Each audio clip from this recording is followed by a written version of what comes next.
Bulavinaka, and welcome to the show of Meet Your Speaker. Today we have with us our Honorable Speaker, the Honorable Philimone Chitoko. Bulavinaka, sir. Bulavinaka. Welcome to this program. Thank you for agreeing to be interviewed by the media team here in Parliament. To our viewers, our Honorable Speaker is no stranger. He's been around for long, having served and represented Fiji in international levels, being in our judiciary, holding senior positions, as well as in Nauru, being a Chief Justice there, sir. He's come a long way, sir. We would like to just get a bit more of a background. All that you've achieved, sir, you've come a long way. All that you've achieved started from the boy that was born on Kambara Island. If you can please share to us your days on the island, your childhood days, experiences in school and with your parents. Okay, thank you. I think I've shared my background history only once before, and that was with the professor, the Fijian professor, Dr. Teresi Wunindilo. I think she is at the University of Hawaii. And there I shared all my history from growing up in the village of Tokelau, in Kambara, in Lau, and then coming into Suva after for further education, and then going into Ratu Kandavulevu in Londoni before finally finishing my secondary school at Queen Victoria School in Tailevu, and then from then I ventured into tertiary education. So tell us more about your days in Kambara with your siblings. What are some sweet memories you have, maybe collecting firewoods or going out to sea with your parents? Yes, I tell the story that I come from a big family. There were 13 of us, and I think I was in the middle somewhere, the sixth. And as such, it will reflect on how I approached my life, coming from a big family. I know much earlier on, I used to follow my father all over the place, to the garden, to coconuts, collecting coconuts from the trees that we have, and at the same time learning the art of being a diplomat much earlier, as living amongst my siblings. You have to please the older ones, and while I protect the younger ones. And that was the kind of life I lived, and it was from there that was the grounding that I had in terms of understanding and living a life which eventually was able to guide me in the future of my career and my life. Yeah. So you attended Kambara District School, sir, primary? Correct. Yes, Kambara then was only served by one primary school, and it was fortunate that it was in my village. So I didn't have, like the other three villages, have to travel every day. Walking miles to come to the school, or if they were too far, some of them had to come and relied on families and relatives in my village to stay for the whole of the week's school before they go back on the weekend. So it was pretty difficult in terms of education for us as school kids and growing up on Kambara. So when you traveled to Vitilevu to attend secondary schools, did you come alone or with your siblings and your parents? Right. Yeah, it's a story that I also had told a few people, but my father brought me. And I was only 10 years old then, coming to Ratu Kandavulevu. And Way out in Laos, you don't see anything of excitement.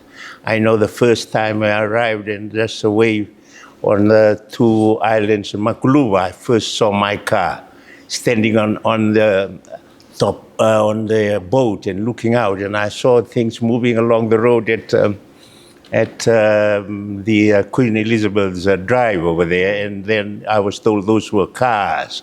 So that's how backward we were in terms of knowing, understanding what was around us in then. But that was in 1960. December 1960, I came to come and prepare myself with my father to enter Ratu Kandaulevu in 1961, the beginning of the term in 1961. What I think I can also say that because Kambara is a rocky outcrop, really there isn't much that grows on the island in terms of income. Usually we rely on the tanoa. And my father had carved enough tanoa with assistance of the relative to bring tanoa and sell it to the vendors in the supermarket so that he can pay for my education. Wow. So were you the only one out of all the siblings, or your other siblings also joined you? The eldest of our sibling, my late sister, came first, and she ended up at Valentine Memorial School. However, I think she did not do enough to continue with her education, so she came back, and I more or less succeeded her. And being a big family, you cannot expect my parents to really work to educate all of us. So in a way, I or my older sister were the only ones who could be supported from the Tanoas. And the others had to stay in the village. And I think my older brother finally made it after I had come back for almost complete my education to come to Navuso Agricultural School. Yeah. So what was life like in Ratu Kandaulevu, having left the village and totally new, seeing cars for the first time and more? What was life like? Well, I hope the story is that as a 10-year-old, right? And then being left on your own amongst all the other school children. I know the same experience maybe with some of those who came there, but quite a few of them came from other boarding schools, like Mudalevu, like all those boarding schools. So they were used to those kinds. Whereas from us who came from the village in outlying islands of Laos, that's a totally new experience. And what I can say, it was quite a testing time trying to settle in and knowing, and this I had confessed to a lot of people, very little sufficient English in terms of conversing properly. And I had to really have to start early getting my English. I remember almost reading the RKS library from end to end to be able to improve the standard of my English in RKS. But it was a tough life in RKS. Those of members of parliament who have gone to RKS know what I'm talking about. They are, of course, much junior to me now. But it was, we had farm days, which were totally committed to farming, what they call day 7. And it can fall on any day during the week. And that means everyone down their pen and they get their cane knife and spades and go out to farm. But then from there, I moved on. So probably, sir, the first few months or weeks in RKS, you would have been conversing through the Lawan dialect with your friends? That's correct. Yes, I would. You know, and that's where I started to meet some who became lifelong friends. Those I could have relied on, Right. and they have passed on a few of them. But it is a place where you begin to start to know your colleagues, and some of them to be truly a friend for life. Right. And I know the first few weeks was quite destabilizing for me. I remember walking out and trying to run away to Suva, right? From the gates of RKS. The story is told about me and being caught out of Ratu Kandabulevu by the teachers and being taken back. You know, it's a course of getting education and hard lessons in education. That's how it was. You must be very thankful to those teachers for pulling you back. Correct. Yes. Yes. I think I would have kept walking. I didn't know how far I was going to reach Suva. But I knew where the bus was going, and I knew the bus was all going to Suva, so that's all I knew. Yeah. During the holidays, sir, did you go back to the village? On holidays, during term holidays, no. We remained in school, and even during the Christmas holidays, it was very difficult for us to find boats to go back home. So we remained with the relatives in Suva, and again, it's a challenge for them as well as for us to be able to stay on and be able to sustain yourself while we're here. Every now and again, I go back to the island. I mean, maybe 2 years after coming back, I went back to the island for Christmas. It was a joy going back, and then coming back afterwards. It was with a glum face coming back. Right. But we got used to that. Yes. Okay, sir. So what are some experiences in life you'd know or you'd remember that has helped shaped you? I think, first of all, as I had mentioned earlier, having a big family, siblings. It taught me how to survive and to care. Right. So I was saying that I used to care so much for those who were behind me, and I was answerable to those who were before me. All the boys, there were four boys in this family of 13. The three of them were older than me. So you can see, you know, I was more or less following and then doing what they had asked me to do. But at the same time, I was very protective of my younger siblings. And I know I fought a few times with the older brothers to protect them. And that's how I grew to be caring, to be protective of the vulnerable. Yeah. Okay. So you've worked all your life since you graduated, having represented Fiji overseas. Now you're our honorable speaker in Parliament. How do you keep up with all the years of work, knowing age continues to catch up in the years? I think it's a commitment that I had made from earlier childhood, and I think my father has a lot to do with it. And he has always said, you are there to serve. No matter where you are, you serve. So I've never pretended to be anything rather than a servant, right? So when I retired from I was going to retire to my grandchildren, and they are all in Sydney. Then I was approached by this present government whether I could finish the term of His Excellency the President.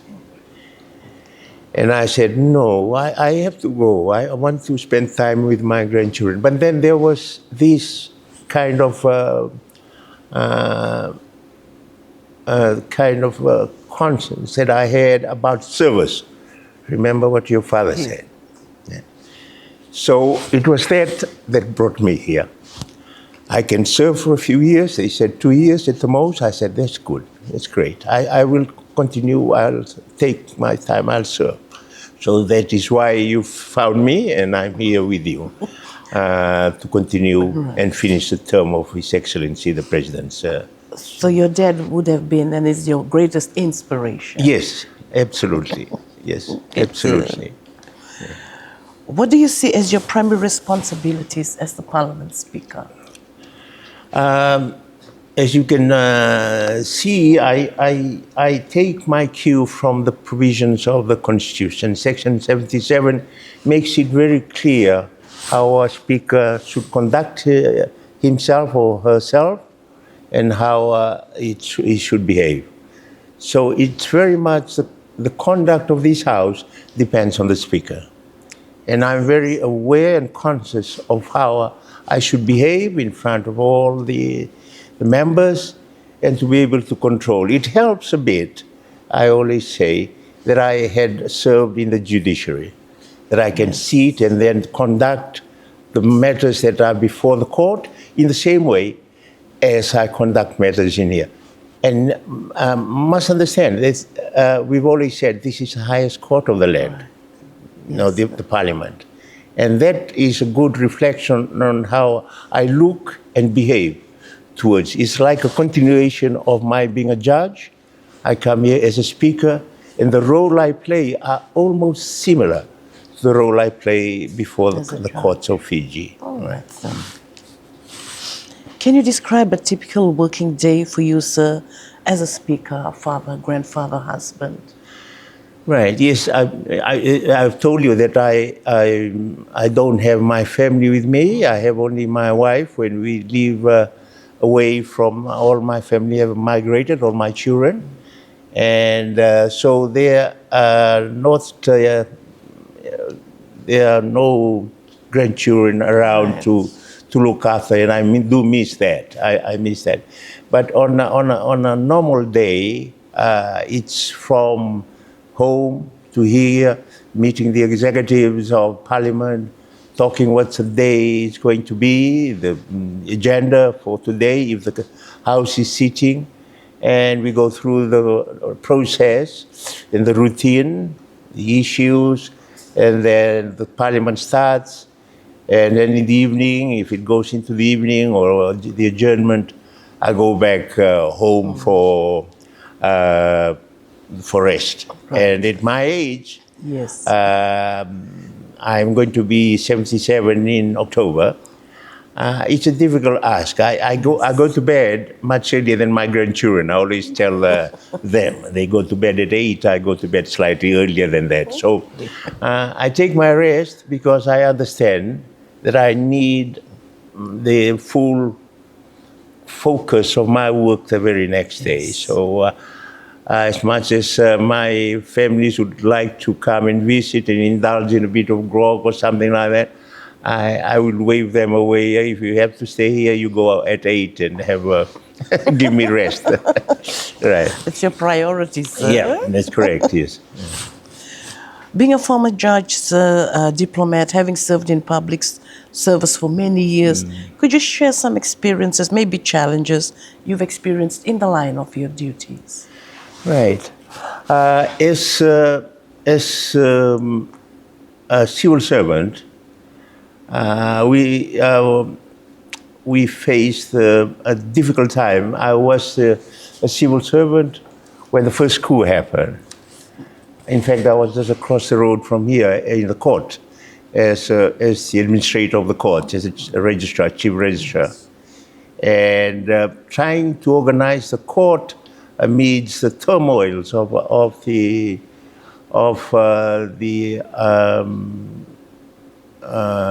coup of 1987 was a difficult ask. I asked those who were running the show there to give me opportunity so that I can address the issues of court work, and I was running from court to court, adjourning matters because the judges were not available or the magistrates were not available. I know it was a very difficult period of the court's time, but finally the matters came to a head, and you know what happened. And from then on, I moved on and moved on to the Solicitor General's office. Yes. And there I continued to try and work with the government to see how best we can serve the people in a situation where it was very, very difficult to serve. So the civil servants in those days, I think, found it very difficult in the climate of instability to be able to serve the people and at the same time also heed those who were in authority through the coup. Yes, sir. So what about overseas, being Fiji's ambassador to the UK, Thank you. Denmark? Yeah.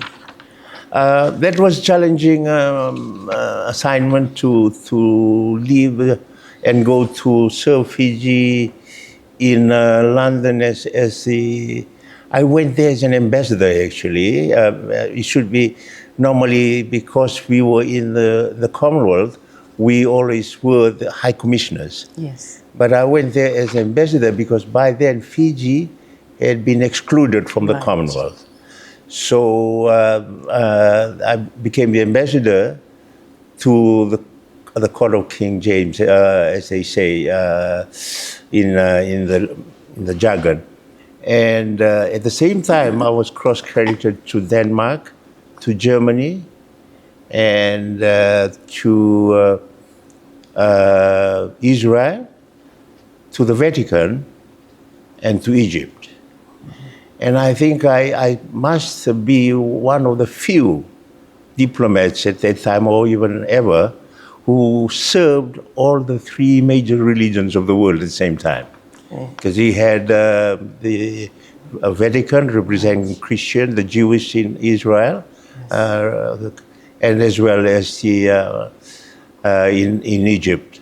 And it was also challenging in that regard. I think the one thing I enjoyed most in there was interaction and working with the British government to try and get back to the Commonwealth. And I was fortunate enough working with then the Prime Minister, Honorable Present Prime Minister Nabuka, to get Fiji back into the Commonwealth. And we succeeded in doing that. Yeah. So overnight I became a High Commissioner. And the only thing was it was very expensive for our stationery because we have to change the tags on our stationery from embassy to High Commission. So that was also quite a challenge. But we succeeded, and I'm grateful. And I think the Honorable Prime Minister was honored by the Queen to a visit, which I accompanied him to, where the Queen accepted his apology, his Mataningasau. And I happened to be present during the performance of that Mataningasau, and the Queen acknowledged her acceptance of his Mataningasau. Then thereafter, we came back and did all the paperwork in terms of Fiji formally being admitted back into the Commonwealth. Right. So we also have a growing Fijian community there, a lot from the British Army. You used to meet with them too during your term there? Correct. Yes, I think that's one of the enjoyment that I received while I was serving there was being able to interact with our Fijian diaspora. Both of the Itaukei, the Indo-Fijians, as well as Europeans who had gone in to join the British Army. As most of them had retired, and by the grace of the UK government, they had stayed on, and their families had stayed with them, and they have since, a lot of them stayed on till then. And we used to get together and try and encourage them to keep supporting the country.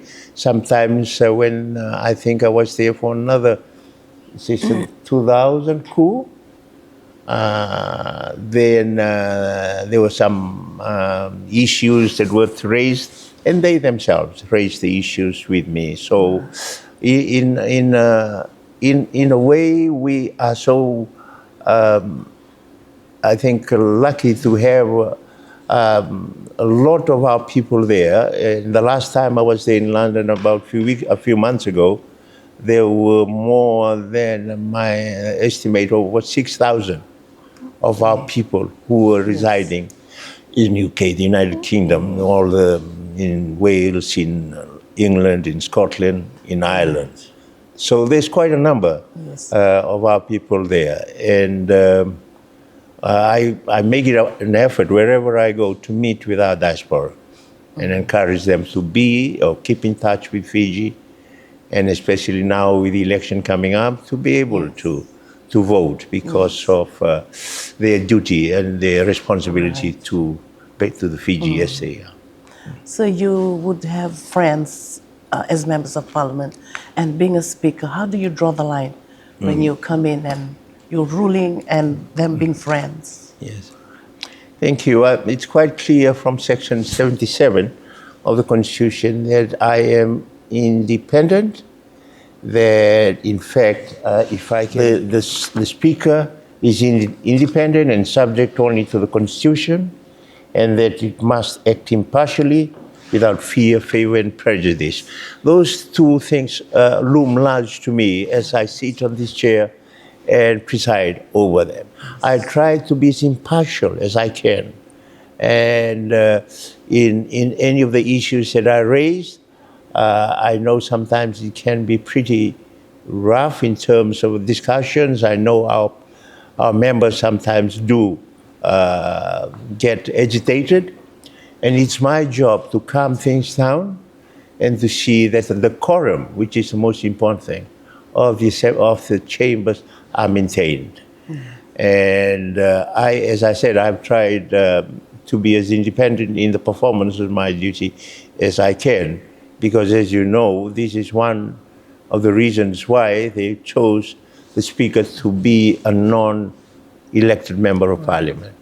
I think the reason being, I don't know, but I think it was simply to help the Speaker perform his or her duties independently and without fear and favor. Okay, sir.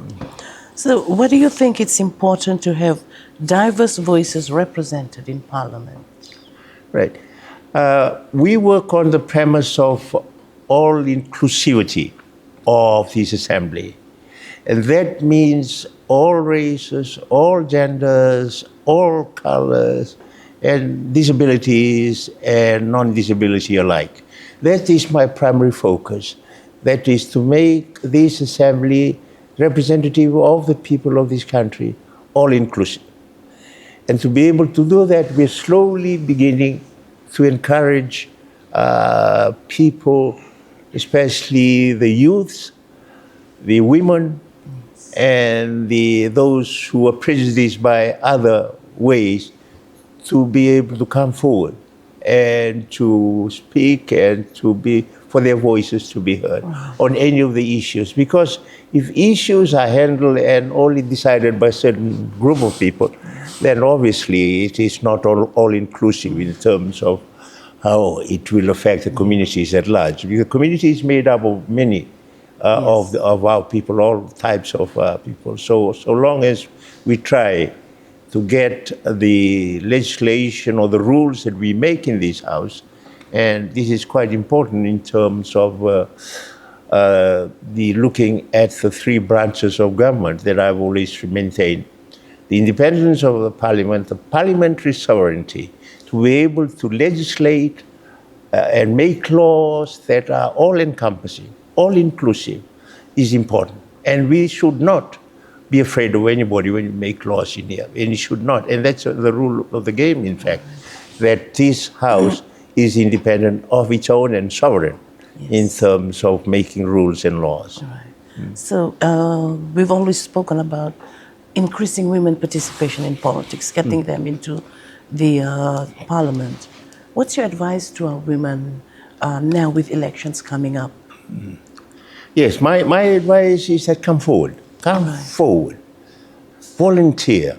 I think there are special pages in the papers now. They are dedicated to women who'd like to stand. I said, good on you. Get them involved, get them important. What is another important matter also is for the machinery of political parties to be flexible and allow the women to come in and be candidates of any of those political parties. Right. I know with our political system at the moment, it's very difficult for standalone or independent member to come through to parliament, because the nature of the election system is such that it will not be possible for a single independent member to be available. But what I can ask of the political parties is to allow the machinery of those political parties to address the disparity and to get more women, more youths on board and to be members. I hear very encouraging news from some report from some of our members who are doing exactly that, trying to encourage them. They could. And my advice is they should go to the root of that, and that is the machinery of the political parties to allow them to do it. We are, in fact, obliged under law, international law, to ensure that the representation of in parliament are reflective of the gender and the issues. That is under the provisions of the conventions that we adhere to, we are signatory to. Right. So it's not that we can only do it out of a voluntariness. It's also because we are obliged under law to do that. Yeah. And there are countries in the world who have actually enacted their laws to make to have a formula where the women are actually decided numbers of women to be in parliament. We'd like to come to a situation like in Australia, for example, where half of the members of parliament are women. I see. And that is a kind of ideal situation I'd like Fiji to be in the next election if possible. Right. I know it's a dream, but I would like to see at least efforts being made for that purpose. So what message would you like to share with young people, maybe who are first-time voters? First, I say this: you have a responsibility, almost a solemn duty, to go to the polls, to go to the polling station and vote. Because it's no use afterwards trying to decry the actions of government or of members of parliament that are doing this or that, if you did not exercise your right to choose. Yeah. And for me to say to the youths of the country, if you are eligible to vote, please register and go and vote. I tell also of the others, diaspora, when we meet, please do your duty. You are responsible. It's your democratic duty to go and vote. Even if you're away from Fiji, you have a right to do that and exercise it. That's all my advice to the youths of the country. Yes, sir.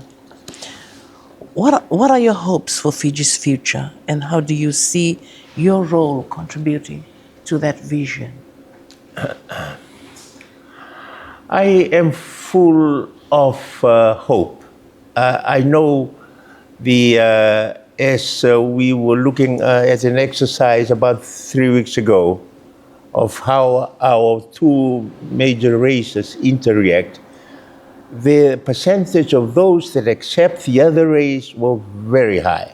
As I think 87 percentage, I think the Minister for Women knows all the details of this.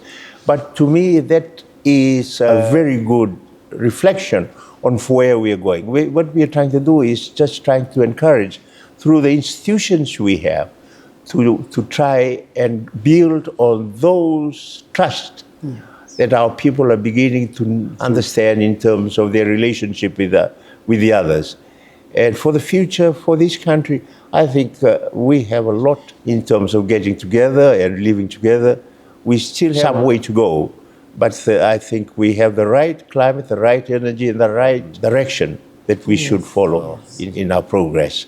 Finally, sir, what message would you like to convey our viewers about the importance of civic engagement and democracy? Civic engagement, let me urge our members of the people of Fiji.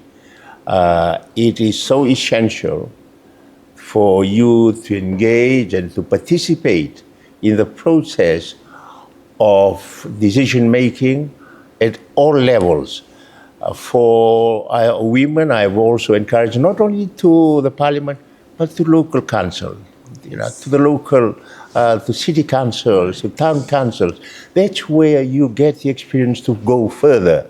And I think for civic education and civic responsibilities, please, that is the way forward for this country, for the future, in terms of our investment in human resources, and for that, likewise, for the people of the country to live peacefully. Yes. Okay.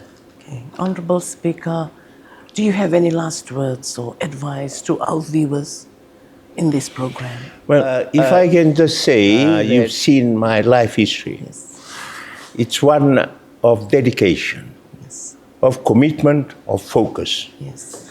For all our people, especially the school kids, the school children, that's what I want them to instill in themselves. You focus, and then as my teacher always say, put your tail down and get to work and get to reach your. Yes. That's the only way you can achieve what you want, by focusing and dedicated work. Thank you. Nakasakawalebu, Honorable Speaker. To our viewers, thank you for joining us. Nakawakalebu ni Modamanta.